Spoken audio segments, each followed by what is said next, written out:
जय जय श्री गणेश। भगवान श्री गणेश आप सभी का जीवन मंगल में रखे, आपके जीवन में कोई विघ्न या कोई तकलीफ ना हो, इसी कामना के साथ में करते हैं आज का वीडियो शुरू।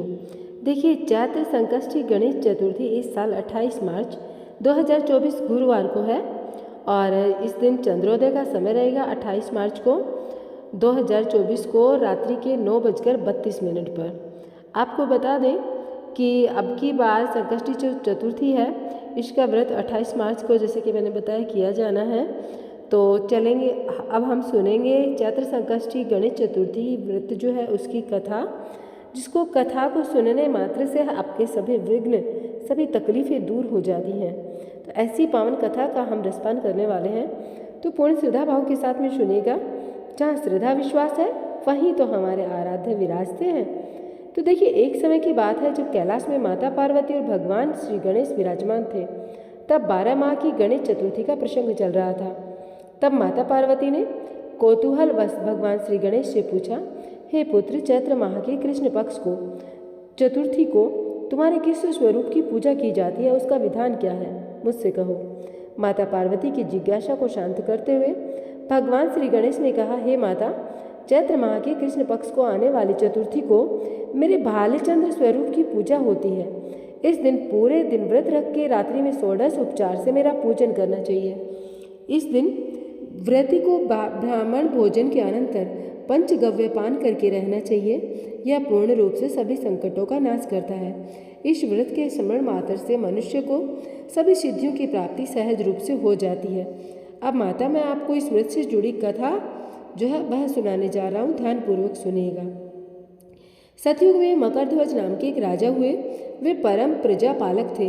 उनके राज्य में सभी लोग सुखी और समृद्ध जीवन व्यतीत करते थे। सभी वर्ण के लोग अपने धर्म का पूर्ण निष्ठा से पालन करते थे। प्रजा निरोगी स्वस्थ जीवन व्यतीत करती थी। प्रजा में चोर और डाकू आदि का कोई भय नहीं था। नगर में रहने वाले सभी लोग उदार, दानी, धार्मिक, बुद्धिमान और सुंदर थे। इतना सुंदर राज्य होने के पश्चात राजा पुत्र सुख से वंचित थे। पुत्र रत्न की प्राप्ति हेतु उन्होंने कई यत्न किए। अंततः महर्षि याज्ञवल्क्य की कृपा से उन्हें पुत्र धन की प्राप्ति हुई। पुत्र रत्न की प्राप्ति होने पर राजा की खुशी का कोई ठिकाना न रहा। अब वो अपने राजपाट का सारा कार्यभार अपने मंत्री धर्मपाल को सौंपकर विविध प्रकार के खेल खिलौनों से अपने राजकुमार का पालन पोषण करने लगे। यहाँ राज्य का शासन अपने हाथों में आ जाने से मंत्री धर्मपाल धन धान्य से संपन्न हो गए। मंत्री महोदय को एक से बढ़कर एक पुत्रों की प्राप्ति हुई। सभी पुत्रों का विधि विधान से पूर्ण हर्ष उल्लास के साथ में उन्होंने विवाह संपन्न करवाया। अब सभी मात्र पुत्र धन का उपभोग बड़े जतन से करने लगे। परिवार के सभी सदस्यों में सबसे छोटे पुत्र की पुत्रवधू बहुत धर्मपरायण थी। वे भगवान श्री गणेश की परम भक्त थी। चैत्र माह के कृष्ण पक्ष की चतुर्थी आने पर उसने भगवान गणेश की पूर्ण श्रद्धा से आराधना और पूजा की। उनका व्रत का अनुष्ठान भी किया। पूजन और व्रत से विचलित होकर सास अपने पुत्र वधू से कहने लगे, अरे, क्या तंत्र मंत्र द्वारा मेरे पुत्र को अपने वश में करने के उपाय करती है। अपनी सास द्वारा बारंबार निषेध किए जाने पर भी पुत्र वधू में कोई बदलाव न आता देखकर उसकी सास ने कहा, अरे दुष्टा, मेरे बार बार कहने पर भी तू मेरी बात को अनदेखा कर देती है। मैं तुझे पीट पीट कर ठीक कर दूंगी। मुझे यह सब तांत्रिक अभिचार बिल्कुल पसंद नहीं है। अपनी सास की बात सुनकर पुत्र वधू ने विनम्रता से कहा, हे सासू माँ, मैं संकट नाशक भगवान श्री गणेश का व्रत करती हूँ। यह व्रत अनुष्ठान करने से मनोवांछित फल की प्राप्ति देता है। अपनी पुत्र वधू की बात सुनकर क्रोधवश सासू ने अपने पुत्र से कहा, हे पुत्र, तुम्हारी वधू जादू टोने पर उतारू हो गई है।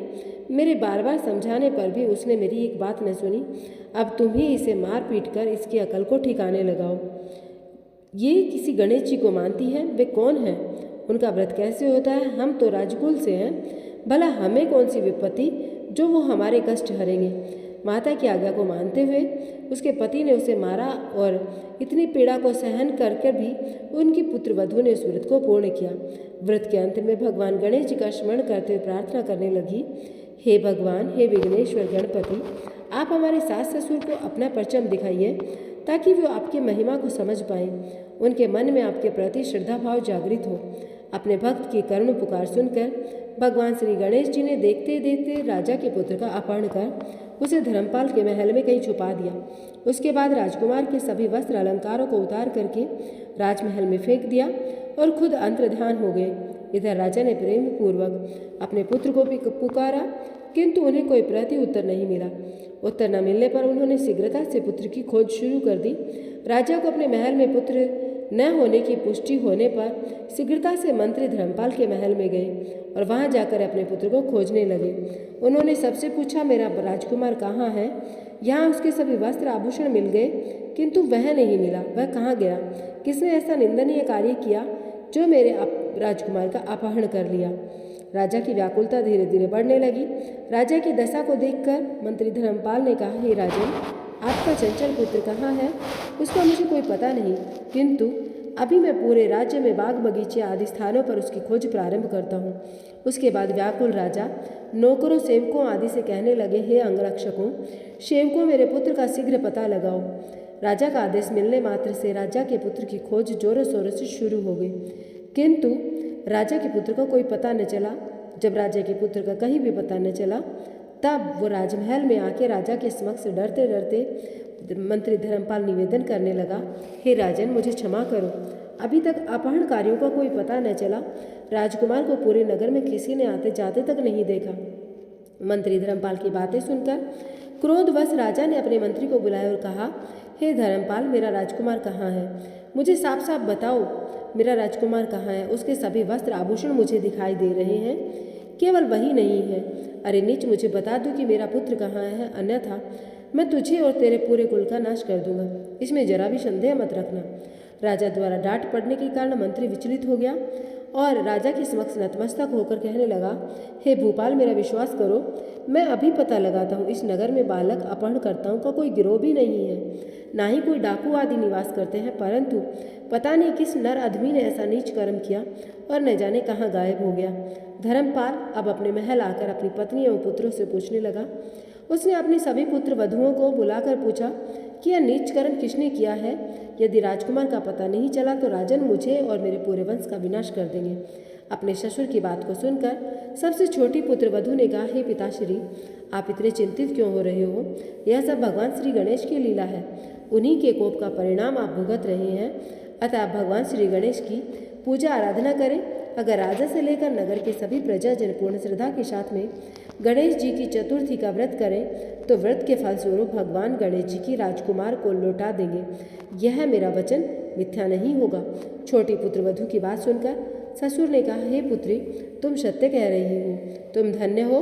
हमारे कुल में एक तुम ही तो हो जिसे मेरा और मेरे कुल का उद्धार होगा। भगवान गणेश जी की पूजा कैसे की जाती है, कृपा करके मुझे बताओ।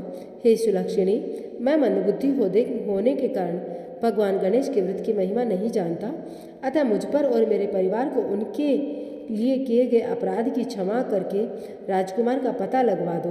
तब सभी लोगों ने भगवान श्री गणेश का कष्टनाशक संकष्टी चतुर्थी का व्रत का अनुष्ठान किया। राजा सहित सभी नगरजनों ने गणेश जी को प्रसन्न करने हेतु व्रत का अनुष्ठान किया। सभी के व्रत अनुष्ठान के प्रभाव से गणेश जी प्रसन्न हुए और देखते देखते सभी लोगों के सामने उन्होंने राजकुमार को प्रकट कर दिया। राजकुमार को अपने समक्ष देख राजा सहित सभी नगरवासियों की खुशी का ठिकाना न था। वो बस राजकुमार को आश्चर्यचकित होकर देखने लगे। राजा अपने पुत्र को पुनः प्राप्त करके खुशी से फूले नहीं समा रहे थे। भगवान गणेश की लीला को देख नतमस्तक होकर कहने लगे, भगवान गणेश जी, आप धन्य हो। धर्मपाल, तुम्हारी छोटी पुत्र वधु भी धन्य है, जिसकी कृपा से आज मेरा पुत्र यमराज के यहाँ से वापस आया है। अतः आप सभी नगरजन इस संतानदायक व्रत को विधि पूर्वक अवश्य करें। श्री गणेश जी बोले, हे माता, इस व्रत से बढ़कर इस लोक तथा अन्य लोकों में और कोई व्रत नहीं। इसकी कथा का स्वर्ण युधिष्ठिर ने भगवान श्री हरि कृष्ण से सुना था और इसी चैत्र माह के कृष्ण पक्ष को आने वाली चतुर्थी का व्रत करके उन्होंने अपने खोए हुए राज्य को फिर से प्राप्त किया था। तो प्रिय भक्तों, यहाँ पर जो संकष्टी चतुर्थी है, भालचंद्र संकष्टी चतुर्थी, जो कि चैत्र माह के कृष्ण पक्ष में पड़ने वाली है, उसकी कथा मैंने आप लोगों को सुनाई। तो अगर आप लोगों को थोड़ा सा भी यह कथा पसंद आई हो तो वीडियो को लाइक कीजिएगा, चैनल को सब्सक्राइब कीजिएगा और हाँ, अपने भगवान श्री गणेश की आराधना करने के लिए कमेंट बॉक्स में जय जय श्री गणेश अवश्य लिखना। मैं भगवान श्री गणेश से यही आप लोगों के लिए हाथ जोड़कर निवेदन करना चाहूँगी कि आप सभी के जीवन के सारे कष्ट हर लें और आपका जीवन मंगलमय हो। भगवान श्री गणेश की कृपा दृष्टि सदैव आप पर बनी रहे। तो मैं मिलूंगी आप लोगों से एक नए वीडियो के साथ में। जय जय श्री गणेश।